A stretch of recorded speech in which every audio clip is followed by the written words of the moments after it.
Welcome to pro tips. Please like, share and subscribe. इन green रख रहा हूं, इसके लिए अच्छी बात यह है कि इसके रिजल्ट्स आए और उसमें सबसे पॉजिटिव है इसके मार्जिन्स में एक्सपेंशन, चाहे क्यू ऑन क्यू हो चाहे ईयर ऑन ईयर हो, और वो बावजूद इसके कि FY22 में हमने इनपुट कॉस्ट में एक अनयूजुअल राइज देखा था, तो उसको पर्सपेक्टिव में रखने की जरूरत।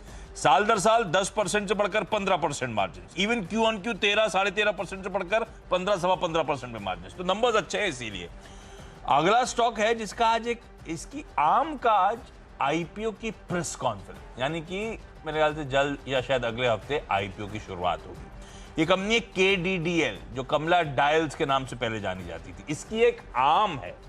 आप लोग कहीं मॉल वॉल गए हो, कोई भी अपने शहर के प्रोमिनेंट मॉल में, तो आपने इथॉस नाम का एक शोरूम देखा हो, वो घड़ियां, प्रीमियम घड़ियां बेचते हैं, वो इस कंपनी का आर्म है, कमला डायल का। वो इथॉस की आज प्रेस कॉन्फ्रेंस शेड्यूल्ड है, और इथॉस जाना जाता है रिटेल करने के लिए 50 से ज्यादा प्रीमियम, अल्ट्रा प्रीमियम ब्रांड्स के साथ टाई अप, और इंटरेस्टिंग धंधा इसने सेटअप करा था। तो आज वो वैल्यू अनलॉक की होप्स में KDDL, मुझे याद है इथॉस में अच्छे खासा स्टेक ओन करता है, बीच में बढ़ाया था इथॉस में लगातार स्टेक, रखिए इस कंपनी को रडार पे ये, लेकिन न्यूज पैक के बेसिस पे। अभी इथॉस को रिस्पॉन्स अच्छा नहीं मिला तो स्टॉक कोई नहीं चलने वाला, ये भी ध्यान रखिएगा। लेकिन इस समय सेंटिमेंट ज्यादा हावी होते हैं।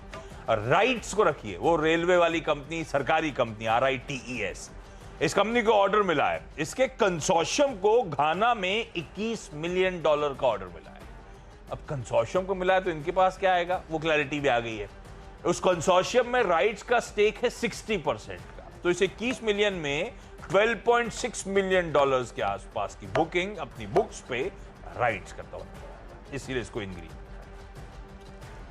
ओके, अगले जो 3 स्टॉक है उसमें ऑयल मार्केटिंग कंपनीज को मैंने लिया है, IOC, BPC, HPC, इसलिए क्योंकि क्रूड नरम पड़ा है, उसका फ़ायदा, और प्राइस हाइक इन्होंने खूब बार लिया है, चाहे वो LPG की प्राइसेस बढ़ाए हों, घरेलू सिलेंडर 1000 कर दिया, या पेट्रोल डीजल के।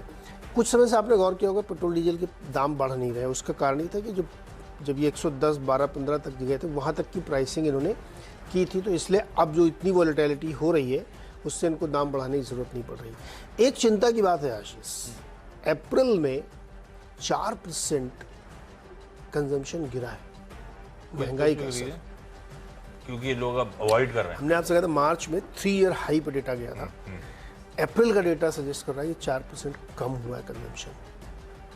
तो यहाँ पे अब इस ऐसे सिचुएशन में ग्रीन क्यों ट्रेड करना चाहिए, ये रिस्पाइट होगा, क्योंकि अगर आप पिछले 15 दिन से क्रूड को देखें तो वो ठंडा पड़ गया है। तो जो फोर्टनाइटली डेटा अब आपके सामने आएगा उसमें आप देखिएगा कि बढ़ से बढ़ के आएगा, क्योंकि पिछला महीना काफ़ी हाई गया था। तो इसलिए मुझे लगता है कि, और ऑलरेडी इन स्टॉक की खूब धुनाई पुटाई हो चुकी है, तो ये बहुत ही अट्रैक्टिव लेवल पे है। मुझे लगता है कि जहाँ पे शॉर्ट कमिंग दिखेगी और आज क्रूड भी नरम है, तो OMCs में एक अच्छी तेज़ी आपको देखने को मिल सकती है। तो इसीलिए मुझे लगता है कि तीनों ऑयल मार्केटिंग कंपनीज में ध्यान रखना चाहिए, और डिविडेंड वाली स्टोरी तो इसके साथ लगी हुई है। 6 के 6 स्टॉक हो गए। छोटा सा ब्रेक से लौट के आएंगे अगले 4 स्टॉक्स।